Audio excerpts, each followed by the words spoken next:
Hi all, ഫിവൽസ് YouTube ചാനലിലേക്ക് എല്ലാവർക്കും സ്വാഗതം. ഞാൻ നന്ദിത. നമ്മൾ ഇന്ന് പഠിക്കാൻ പോകുന്നത് +2 ഫിസിക്സിലെ ഫസ്റ്റ് ചാപ്റ്ററായ ഇലക്ട്രിക് ചാർജസ് ആൻഡ് ഫീൽഡ്സ് എന്നുള്ള ചാപ്റ്ററാണ്. ഇതില് നമ്മൾ പഠിക്കാൻ പോകുന്നത് ഫിസിക്സിലെ തന്നെ ഒരു ബ്രാഞ്ച് ആയ ഇലക്ട്രോസ്റ്റാറ്റിക്സിനെ പറ്റിയാണ്. ഇലക്ട്രോസ്റ്റാറ്റിക്സ്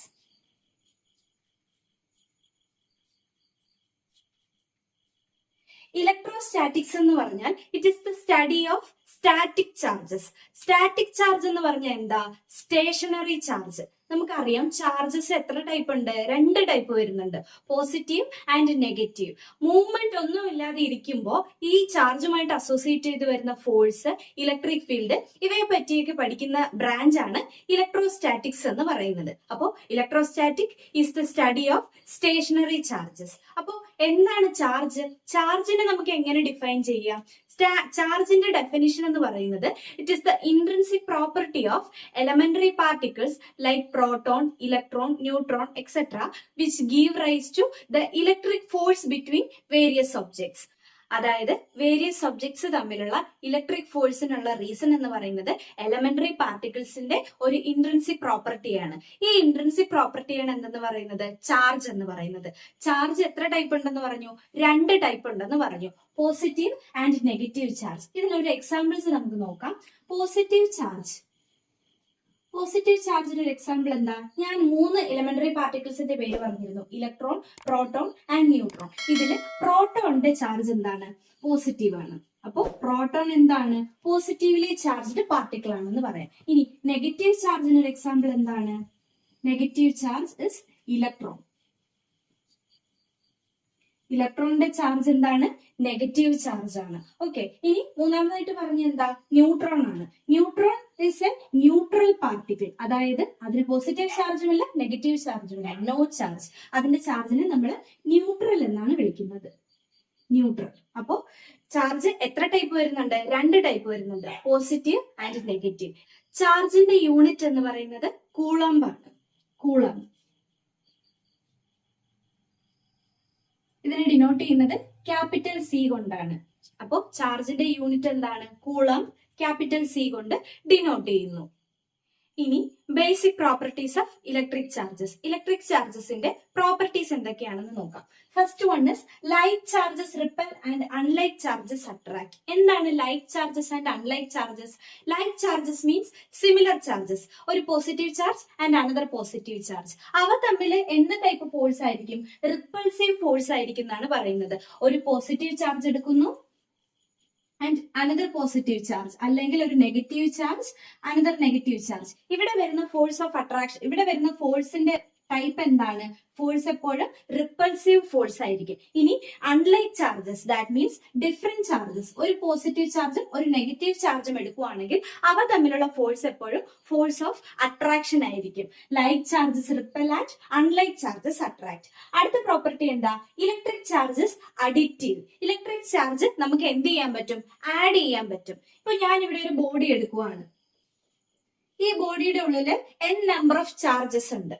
ഓരോ ചാർജസിനെയും ഞാൻ Q1, Q2, Q3 etcetera Qn എന്ന് എടുത്തു.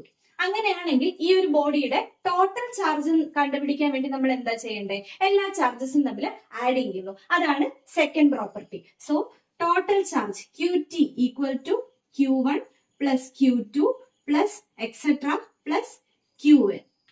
That means electric charges are additive.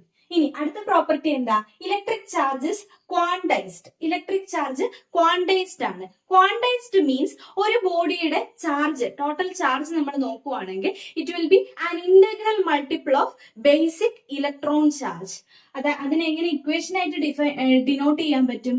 Total charge Q equal to plus or minus NE ആയിരിക്കും, where N equal to 1, 2, 3 etcetera. ഇവിടുത്തെ E എന്ന് പറയുന്നത് ഇലക്ട്രോണിന്റെ ചാർജ് ആണ്. ഇലക്ട്രോണിന്റെ ചാർജിന്റെ വാല്യൂ എന്താണ്? It is 1.6 into 10⁻⁻19 coulomb. അപ്പോ ഒരു ബോഡിയുടെ ചാർജ് നമ്മൾ മെഷർ ചെയ്യുവാണെങ്കിൽ അതിന്റെ വാല്യൂ എപ്പോഴും integral multiple of electron charge ആയിരിക്കും. ഒന്നുകിൽ 1 into ഇയുടെ വാല്യൂ, 2 into ഇയുടെ വാല്യൂ, 3 into ഇയുടെ വാല്യൂ. അതിനെയാണ് എന്തെന്ന് പറയുന്നത്? ക്വാണ്ടൈസേഷൻ ഓഫ് ചാർജ് എന്ന് പറയുന്നത്. Next one is conservation of charge. നമ്മൾ കൺസർവേഷൻ ഓഫ് മാസ് പഠിച്ചിട്ടുണ്ട്, കൺസർവേഷൻ ഓഫ് എനർജി പഠിച്ചിട്ടുണ്ട്. അവിടെയെല്ലാം എന്താ പറയുന്നത്? ഇപ്പൊ കൺസർവേഷൻ ഓഫ് എനർജി ആണെങ്കിൽ energy can neither be created nor B destroyed. അത് തന്നെയാണ് കൺസർവേഷൻ ഓഫ് ചാർജ് പറയുന്നത്. എന്താ? Charge can neither be created nor B destroyed. ചാർജിനെ നമുക്ക് ക്രിയേറ്റ് ചെയ്യുവാനോ ഡിസ്ട്രോയ് ചെയ്യാനോ കഴിയില്ല. ഒരു ഐസൊലേറ്റഡ് സിസ്റ്റം എടുക്കുവാണെങ്കിൽ, ഐസൊലേറ്റഡ് സിസ്റ്റം മീൻസ് വേറെ ഒരു സിസ്റ്റമായിട്ടും കോണ്ടാക്ട് വരാത്ത ഒരു സിസ്റ്റം എടുക്കുവാണെങ്കിൽ അതിന്റെ ചാർജ് എപ്പോഴും എന്തായിരിക്കും? കൺസർവ്ഡ് ആയിരിക്കും. ഇതാണ് കൺസർവേഷൻ ഓഫ് ചാർജ് എന്ന് പറയുന്നത്. അടുത്തതായിട്ട് ചാർജസ് തമ്മിലുള്ള ഫോഴ്സിനെ ഡിഫൈൻ ചെയ്യുന്ന ഒരു ലോ ആണ് നമ്മൾ പഠിക്കാൻ പോകുന്നത്. It is coulombs law or inverse square law in electrostatics. ഈ ലോയില് ഞാൻ പറഞ്ഞു ചാർജസ് തമ്മിലുള്ള ഫോഴ്സിനെ ഡിഫൈൻ ചെയ്യുന്ന ലോ ആണ്. This law States that the force of attraction or repulsion between two charges is directly proportional to the product of their charges and inversely proportional to square of the distance between them. അപ്പോൾ രണ്ട് point charges എടുക്കുവാണ്, Q1 Q2.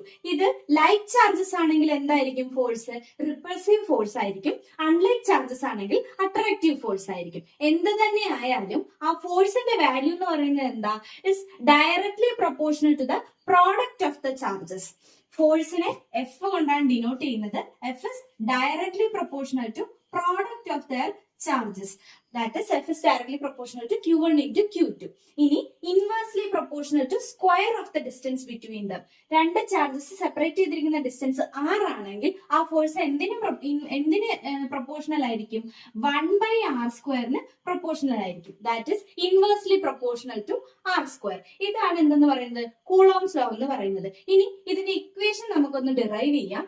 രണ്ടിനെയും കൂടെ combine ചെയ്ത് ഞാൻ എഴുതുവാണ്. F is directly proportional to Q1 Q2 by r². Proportionality മാറ്റാൻ വേണ്ടി ഒരു കോൺസ്റ്റന്റിനെ introduce ചെയ്യുകയാണ്, K. F is equal to K into Q1 Q2 by r². ഇതാണ് കൂളോംസ് ലോയുടെ ഇക്വേഷൻ എന്ന് പറയുന്നത്. F is equal to K Q1 Q2 by r². ഇവിടുത്തെ constant K എന്ന് പറയുന്നത് ഈ ചാർജ് പ്ലേസ് ചെയ്തിരിക്കുന്ന മീഡിയത്തിന് ഡിപ്പെൻഡ് ചെയ്തിരിക്കും. ഞാൻ എടുക്കുവാണ്, രണ്ട് ചാർജസും വാക്വത്തിലാണ് പ്ലേസ് ചെയ്തിരിക്കുന്നത്. അതായത് അതിന് ചുറ്റും വേറെ മീഡിയം ഒന്നും വരുന്നില്ല. വാക്വത്തിലാണെങ്കിൽ in vacuum K is defined as 1/4 epsilon 0. 1/4 epsilon 0, where epsilon 0 is called permittivity of free space. Permittivity of free space. Okay, ഈ കെയുടെ വാല്യൂ കൂടെ സബ്സ്റ്റിറ്റ്യൂട്ട് ചെയ്ത് ഫോഴ്സിന്റെ ഇക്വേഷൻ നമുക്ക് എങ്ങനെ എഴുതാം? F is equal to 1/4 epsilon 0 Q1 Q2 by r².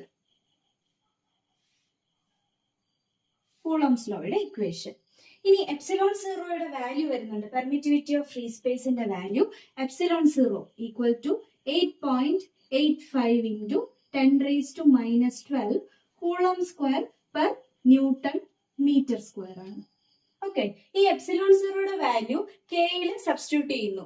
1/4 പൈയുടെ value നമുക്കറിയാം 3.14. Epsilon 0യുടെ ഈ വാല്യൂ കൂടെ സബ്സ്റ്റിറ്റ്യൂട്ട് ചെയ്ത് കഴിഞ്ഞാൽ കെയുടെ വാല്യൂ നമുക്ക് വരുന്നത് K is equal to 9 into 10⁻⁹ newton metre square per coulomb square ആണ്. Newton metre square per coulomb square. ഇനി ഈ രണ്ട് ചാർജസും ഒരു മീഡിയത്തിലാണ് പ്ലേസ് ചെയ്തിരിക്കുന്നതെങ്കിൽ കെയുടെ വാല്യൂ വരുന്നത് K in a medium K is equal to 1/4 epsilon 0 into epsilon r. ഇവിടെ epsilon R എന്ന് പറയുന്നത് relative permittivity or dielectric constant of that medium. നമ്മൾ പ്ലേസ് ചെയ്തിരിക്കുന്ന മീഡിയത്തിന്റെ റിലേറ്റീവ് പെർമിറ്റിവിറ്റി.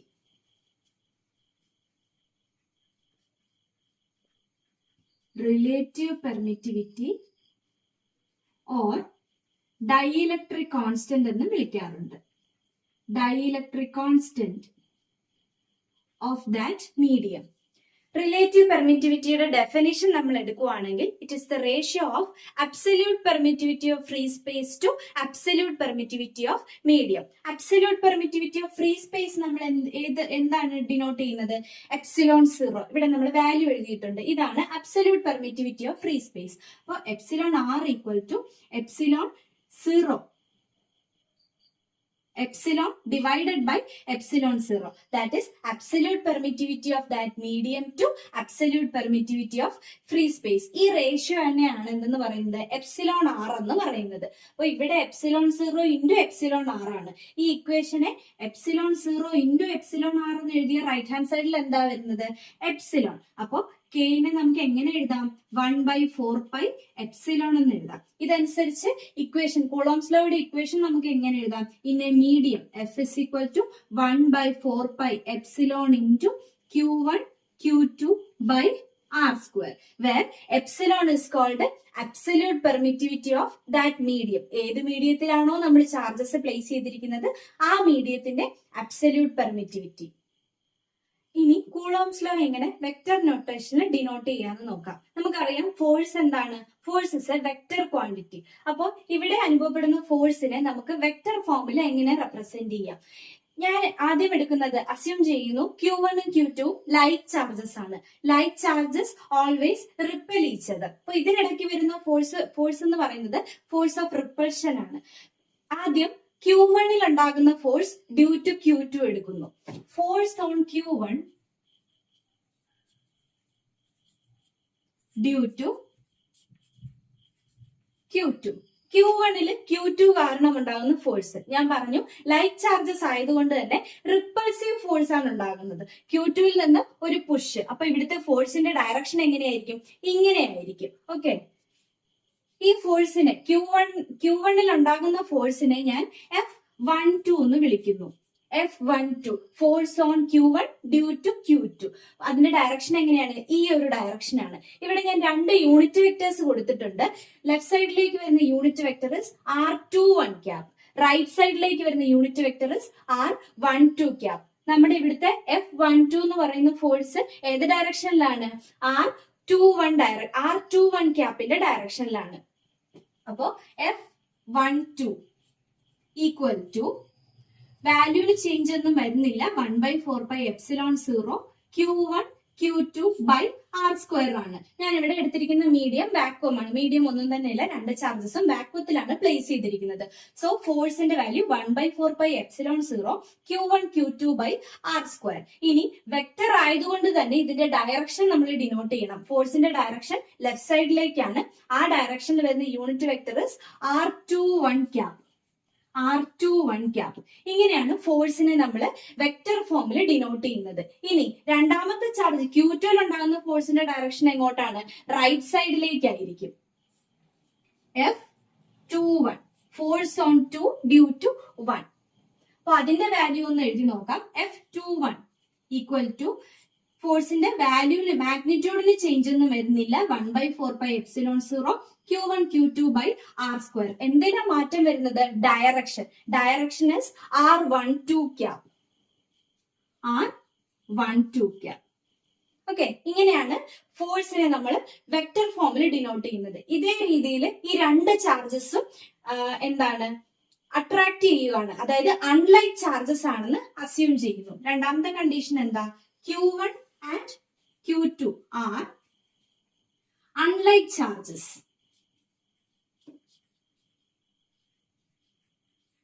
അൺലൈക്ക് ചാർജസ് ആണെങ്കിൽ ഇവിടെ വരുന്ന ചേഞ്ച് എന്തായിരിക്കും? ഫോഴ്സിന്റെ ഡയറക്ഷൻ ചേഞ്ച് ചെയ്യും.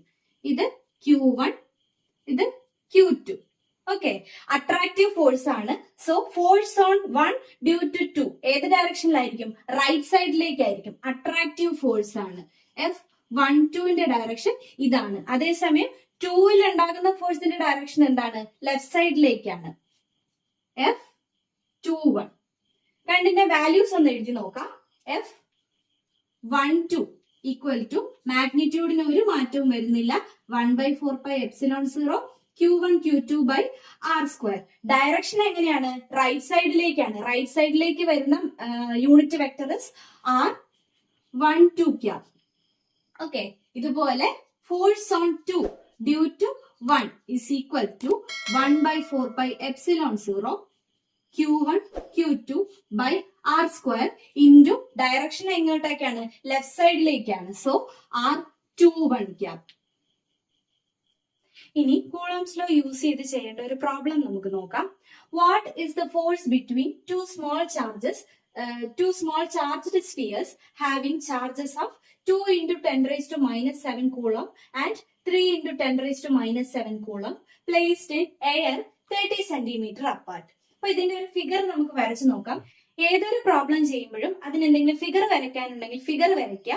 ദെൻ ക്വസ്റ്റ്യനിൽ തന്നിരിക്കുന്ന ഡേറ്റാസ് ആദ്യം എടുത്തെഴുതുക. ഇതിനെല്ലാം എക്സാമിന് മാർക്ക് വരുന്നുണ്ട്. അപ്പൊ ഇവിടെ ക്വസ്റ്റ്യനിൽ എന്തൊക്കെ തന്നിട്ടുണ്ട്, Q1 Q2 R ഇത്രയും തന്നിട്ടുണ്ട്.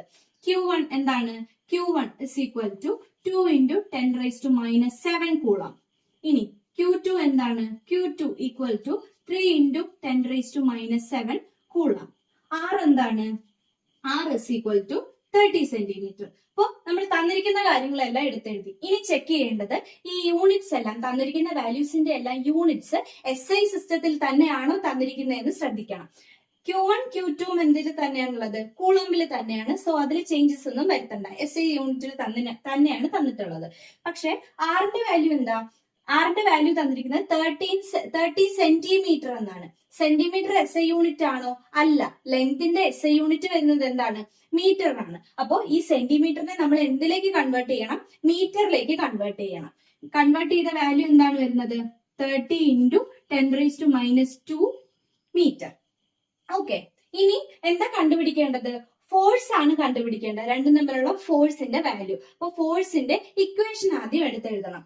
ഫോഴ്സിനെ ഡിനോട്ട് ചെയ്യുന്നത് capital F equal to 1 by 4 pi epsilon 0 Q1 Q2 by R square ആണ്. എന്തുകൊണ്ടാണ് എപ്സിലോൺ 0 എടുത്തത്, മീഡിയം എയർ ആണ്, വേറൊരു മീഡിയം അല്ല തന്നിട്ടുള്ളത്, എയർ ആണ് തന്നിട്ടുള്ളത്. സോ 1 by 4 pi epsilon 0 എന്ന് എടുക്കാം. ഇനി എന്ത് ചെയ്യുന്നു, വാല്യൂസ് എല്ലാം സബ്സ്റ്റിറ്റ്യൂട്ട് ചെയ്യുന്നു. 1 by 4 pi epsilon 0യുടെ വാല്യൂ എന്താ, 9 into 10 raised to 9 ആണ്. ഇൻറ്റു Q1 ന്റെ വാല്യൂ എന്താ, 2 into 10 raised to minus 7. Q2 is 3 into 10 raised to minus 7. R ന്റെ വാല്യൂ എന്താ, 30 into 10 raised to minus 2. 30 into 10 raised to minus 2. R square ആണ്. So ഇതിന്റെ square values എല്ലാം calculate ചെയ്ത് വരുമ്പോൾ നമുക്ക് കിട്ടുന്നത് 6 into 10 raised to minus 3 newton എന്നാണ്. കാൽക്കുലേറ്റർ ഒന്നും യൂസ് ചെയ്യേണ്ട ആവശ്യമില്ല, ക്യാൻസൽ ചെയ്തു പോകുന്ന വാല്യൂസേ തന്നിട്ടുള്ളൂ. ജസ്റ്റ് ഒന്ന് ചെയ്ത് നോക്കിയാൽ മതി. വാല്യൂ കിട്ടുന്നത് 6 into 10 raised to minus 3 newton ആണ്. എപ്പോഴും ശ്രദ്ധിക്കുക, യൂണിറ്റ് എഴുതുക. ഏത് വാല്യൂ ആണോ നമുക്ക് കണ്ടുപിടിക്കേണ്ടത് അതിന്റെ SI സിസ്റ്റത്തിലുള്ള യൂണിറ്റ് കൂടി ഫൈനൽ ആൻസറിൽ എഴുതണം. എങ്കിൽ മാത്രമേ കംപ്ലീറ്റ് മാർക്ക് നമുക്ക് എക്സാമിന് കിട്ടുള്ളൂ. അപ്പൊ ഇന്നത്തെ ക്ലാസ്സിൽ നമ്മൾ കണ്ടത് ഇലക്ട്രോസ്റ്റാറ്റിക്സിലെ മെയിൻ ആയിട്ടുള്ള ഒരു ലോ ആണ് കൂളോംസ് ലോ. എക്സാമിന് ഇത് ചോദിക്കാറുണ്ട്. ചോദിക്കുമ്പോൾ ആ ലോയുടെ സ്റ്റേറ്റ്മെന്റ് എഴുതുക, ദെൻ പിക്ചർ വരയ്ക്കുക, അതിന്റെ ഇക്വേഷൻ എഴുതുക. ഇത്രയും കാര്യങ്ങൾ ഉണ്ടെങ്കിൽ മാത്രമേ നമുക്ക് ഫുൾ മാർക്ക് കിട്ടുള്ളൂ. ദെൻ അതിന്റെ ഒരു പ്രോബ്ലം ചെയ്തിട്ടുണ്ട്. കൂടുതൽ പ്രോബ്ലംസ് ചെയ്ത് നോക്കുക. പ്രോബ്ലംസും എക്സാമിന് ചോദിക്കാറുണ്ട്. ഇന്ന് ഡിസ്കസ് ചെയ്ത കാര്യത്തിൽ എന്തെങ്കിലും സംശയങ്ങൾ ഉണ്ടെങ്കിൽ കമന്റ് ബോക്സ് വഴി അറിയിക്കുക. Thank you all.